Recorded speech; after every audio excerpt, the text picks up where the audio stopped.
Hello friends, welcome to my channel Himanshu classes again. Friends, 67वीं BPSC का notification निकल चुका है और दोस्तों आप इसकी तैयारी में लग भी रहे हैं, लग चुके हैं। दोस्तों, मैं आपके साथ अपने चैनल के माध्यम से अनेक वीडियो के साथ इसकी तैयारी हेतु आपके बीच उपस्थित रहूँगा।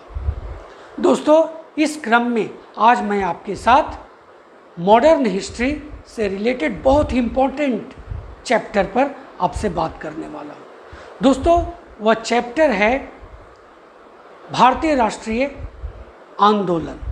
दोस्तों, इसमें मैं आपको एक आज परिचय देने जा रहा हूँ।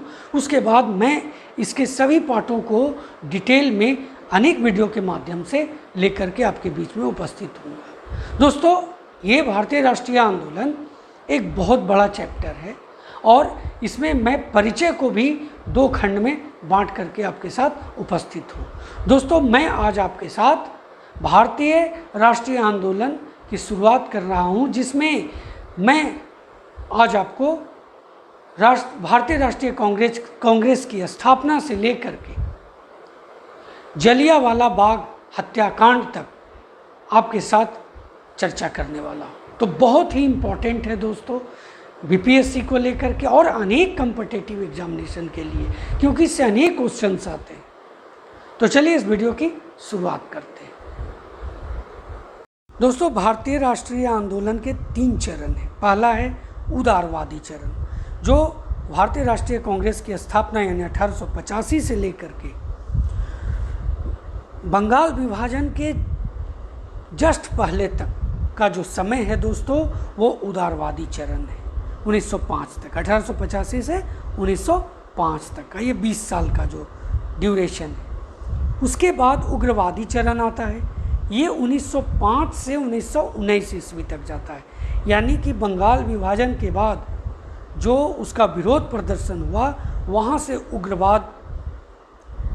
उग्रवादी चरण की शुरुआत होती है और ये जलियांवाला बाग हत्याकांड 1919 ईस्वी तक ये उग्रवादी चरण के रूप में जाता है। उसके बाद तीसरा जो है दोस्तों, गांधीवादी चरण, जो 1919 से शुरू होकर के, यानी जलियांवाला बाग हत्याकांड के समय से शुरू कर सकते हैं ये भी, क्योंकि गांधी जी रॉलेट एक्ट के विरुद्ध भी सामने बहुत सारे सत्याग्रह किए थे दोस्तों। साथ ही 1917 में उन्होंने चंपारण सत्याग्रह भी किया था। लेकिन गांधीवादी चरण 1919 से शुरू होता है और ये आज़ादी 1947 ईस्वी तक पहुंचता है। तो ये 3 चरणों में हम भारतीय राष्ट्रीय आंदोलन को बांटते हैं। इसमें दोस्तों आज के इस वीडियो में मैं आपके साथ उदारवादी चरण और उग्रवादी चरण की बात करने जा रहा हूँ, और गांधीवादी चरण की बात मैं अगले वीडियो में आपके साथ बहुत डिटेल में करूँगा दोस्तों। तो दोस्तों, सबसे पहले हम लोग भारतीय राष्ट्रीय कांग्रेस का गठन पर बात करते हैं। आपको मालूम है 1885 में इसका गठन हुआ।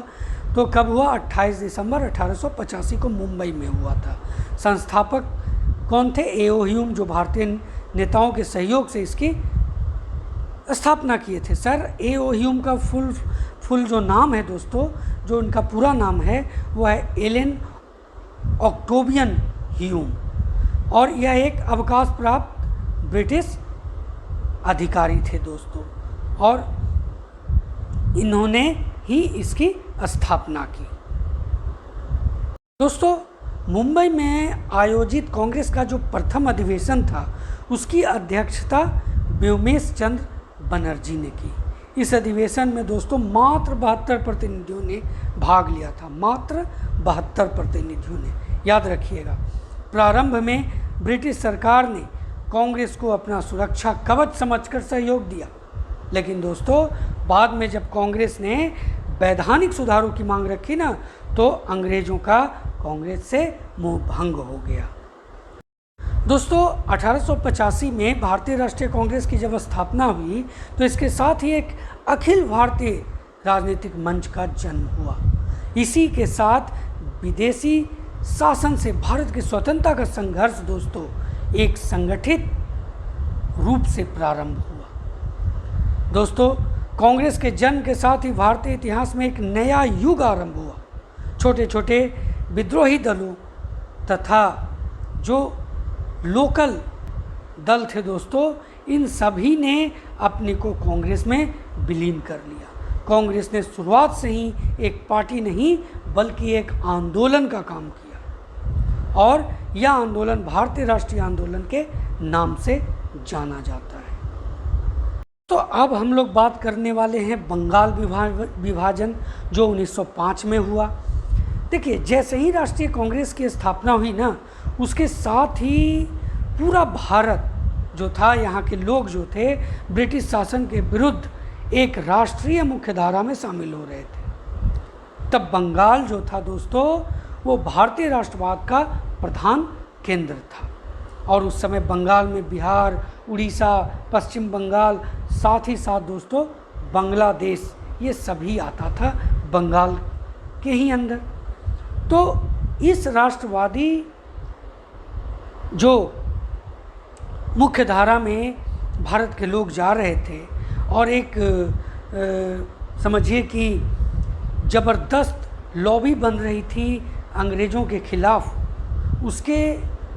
उसको ख़त्म करने के लिए लॉर्ड कर्जन ने प्रशासनिक सुविधा का बहाना बनाकर बंगाल को 2 भागों में बांट दिया। दोस्तों, मैं आपके साथ बंगाल विभाजन का विशेष तौर से और वर्णन करूंगा एक वीडियो के माध्यम से। अभी हम लोग इसके बारे में संक्षिप्त परिचय देखते हैं। तो देखिए क्या हुआ कि लॉर्ड कर्जन ने प्रशासनिक सुविधा का बहाना बनाकर बंगाल को 2 भागों में बांट दिया और बंगाल विभाजन का जो सबसे पहला घोषणा उसने किया वो 3 दिसंबर 1903 को की गई थी। विभाजन जो हुआ 16 अक्टूबर 1905 को लागू हुआ था। 16 अक्टूबर को पूरे देश में दोस्तों शोक दिवस के रूप में मनाया गया, क्योंकि बंगाल उस समय भारत का मुख्य केंद्र था। सभी चीज़ें बंगाल से ही लागू होती थी, कंट्रोल होती थी। दोस्तों, राष्ट्रीय नेताओं ने विभाजन को भारतीय राष्ट्रवाद के लिए एक चुनौती समझा। बंगाल के नेताओं ने इसे क्षेत्रीय और धार्मिक आधार पर बांटने का प्रयास माना, क्योंकि यहाँ पर कहीं न कहीं हिंदू मुस्लिम के रूप में बांटने का षड्यंत्र किया था अंग्रेज़ों ने। इसलिए इस विभाजन का व्यापक विरोध हुआ और दोस्तों 16 अक्टूबर को पूरे देश ने शोक दिवस के रूप में जहां मनाया, हिंदू मुसलमानों ने अपनी एकता प्रदर्शित करते हुए एक बहुत ही तीव्र आंदोलन दोस्तों 7 अगस्त 1905 से ही चलाना शुरू कर दिया था। स्वदेशी तथा बहिष्कार आंदोलन की उत्पत्ति बंगाल विभाजन विरोधी आंदोलन के रूप में हुई और दोस्तों इसके अंतर्गत अनेक स्थानों पर विदेशी कपड़ों की होली जलाई गई और विदेशी कपड़े बेचने वालों की दुकानों पर धरने दिए गए, यहाँ तक कि आग तक लगा दिया गया था। इस प्रकार बंगाल के नेताओं ने बंगाल विभाजन विरोधी आंदोलन को स्वदेशी और बहिष्कार आंदोलन के रूप में प्रदर्शित कर इसे राष्ट्रीय स्तर पर व्यापकता प्रदान की। दोस्तों, लॉर्ड कर्जन ने कहीं न कहीं जो फूट डाला था, जो तोड़ा था धर्म के आधार पर, उसका प्रत्यक्ष प्रमाण मिलता है मुस्लिम लीग की स्थापना का, जो 1906 ईस्वी में हुआ। नवाब सलीमुल्लाह के नेतृत्व में 30 दिसंबर 1906 ईस्वी को ढाका में इसकी स्थापना की गई थी। मुस्लिम लीग के प्रथम अधिवेशन की अध्यक्षता दोस्तों मुश्ताक हुसैन ने की थी। मुसलमानों का पृथक निर्वाचन मंडल की मांग मुस्लिम लीग द्वारा की गई थी और ये था दोस्तों 1909 में इनकी बातों को कहीं न कहीं मानने की शुरुआत की गई थी।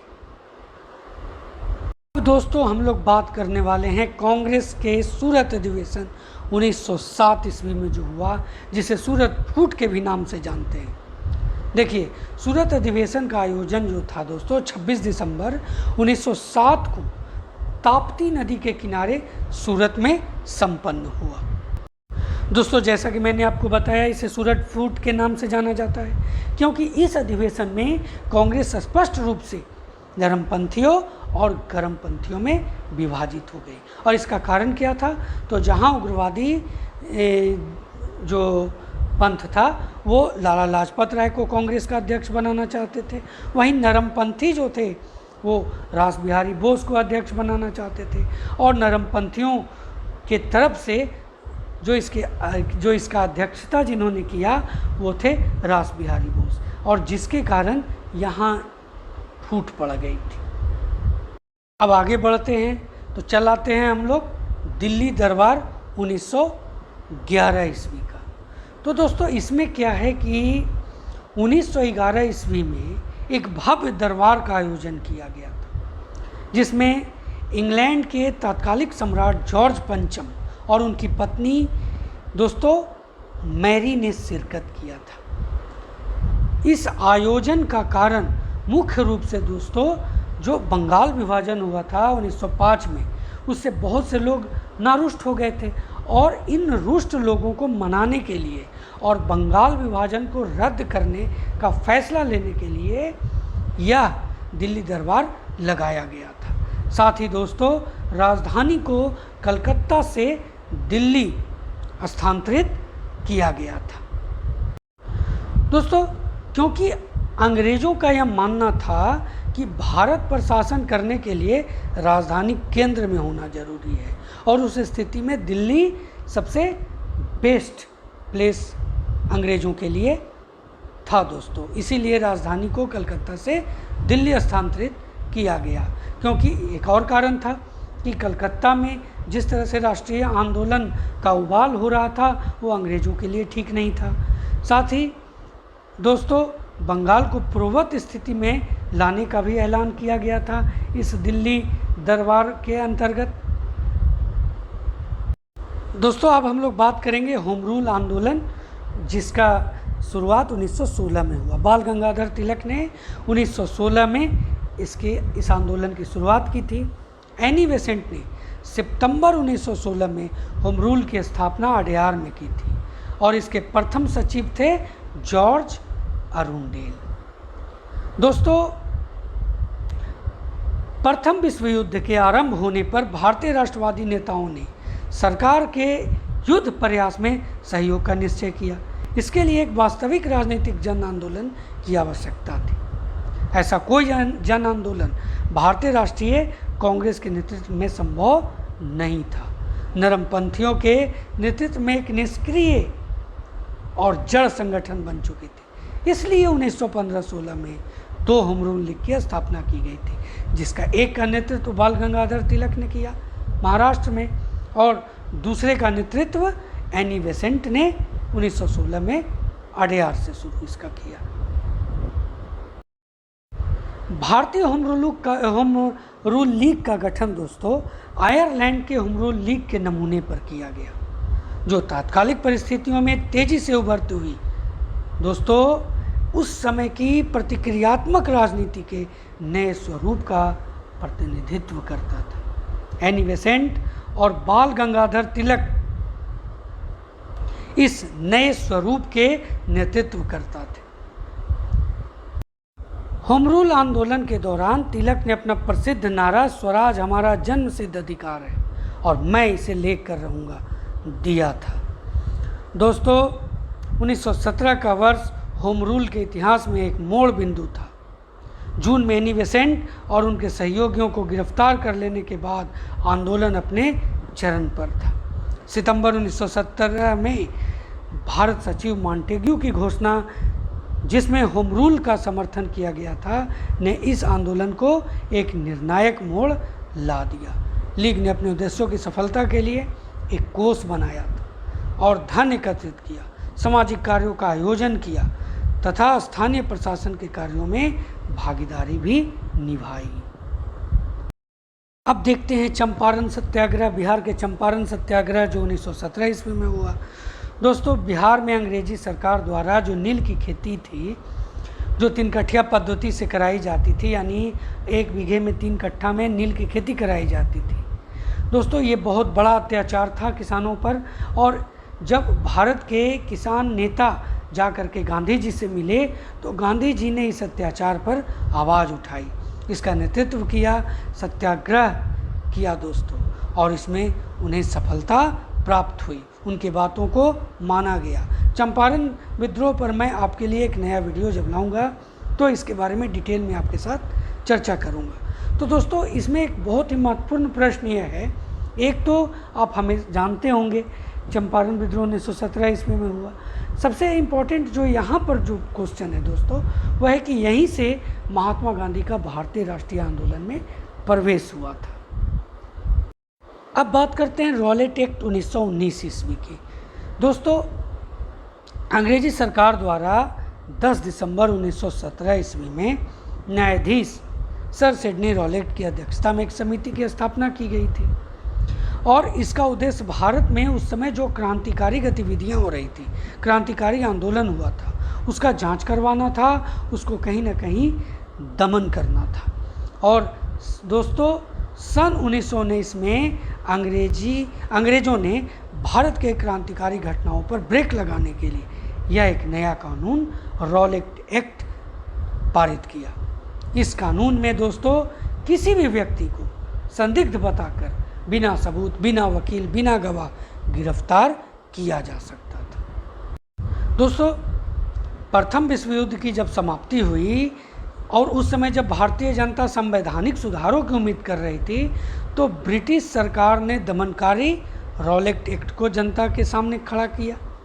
रॉलेट एक्ट के द्वारा सरकार को यह अधिकार प्राप्त हो गया कि वह किसी भी भारतीय पर अदालत में बिना मुकदमा चलाए और दंड दिए बिना ही जेल में बंद कर सके।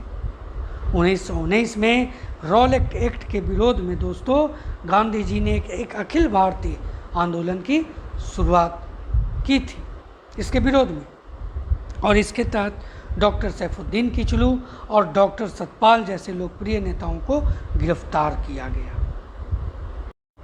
अब बात करते हैं दोस्तों जलियांवाला बाग हत्याकांड 1919। जैसा कि आपको मालूम है कि इसकी शुरुआत, ये जो घटना घटी वो रॉलेट एक्ट के कारण घटी, क्योंकि उसके तहत अनेक समस्याएं उत्पन्न हो रही थी, अनेक लोगों को गिरफ्तार किया गया था। चलिए इसके तहत बात करते हैं। तो इसमें क्या था कि सरकार जन आंदोलन को कुचल देने के लिए उतारू थी। उसने निहत्थे प्रदर्शनकारियों को ऐसे कुचलने का प्रयास किया जिसने दमन के इतिहास में नए अध्याय जोड़े हैं। तो दमनात्मक नीतियों और डॉक्टर सैफुद्दीन किचलू और डॉक्टर सत्यपाल जैसे लोकप्रिय नेताओं की गिरफ्तारी के विरुद्ध में अमृतसर के जलियांवाला बाग में एक सभा का आयोजन हुआ था। और भारत के पंजाब प्रांत जो है दोस्तों, पंजाब प्रांत के अमृतसर में स्वर्ण मंदिर के निकट जलियांवाला बाग में 13 अप्रैल 1919 को बैसाखी के दिन लोगों का एक जमावड़ा उत्पन्न हुआ था विरोध करने के लिए इनकी गिरफ्तारी का।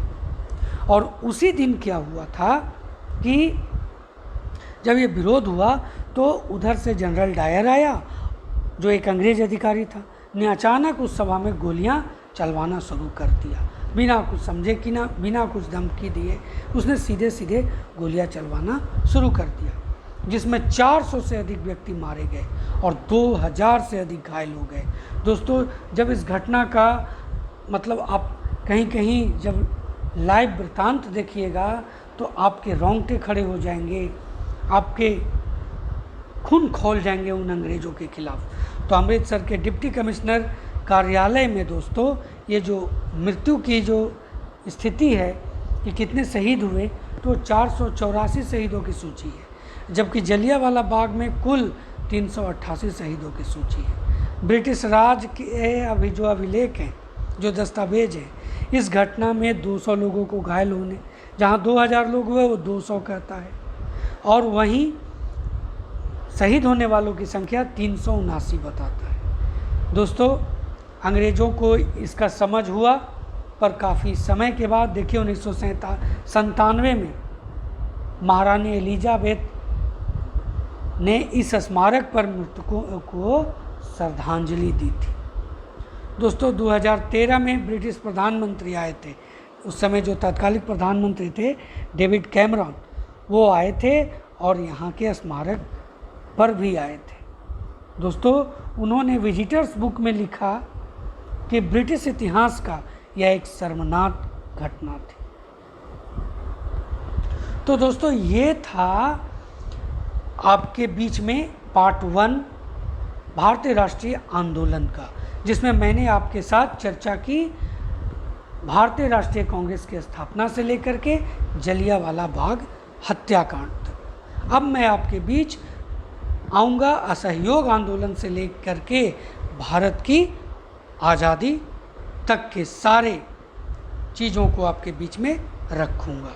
तो लगातार आप जुड़े रहें, चैनल को सब्सक्राइब करें। नए नए वीडियो नए नए तरीके से आपके बीच में मैं लाता रहूँगा और नई नई चीज़ें आपके बीच में मैं रखता रहूँगा। जय हिंद।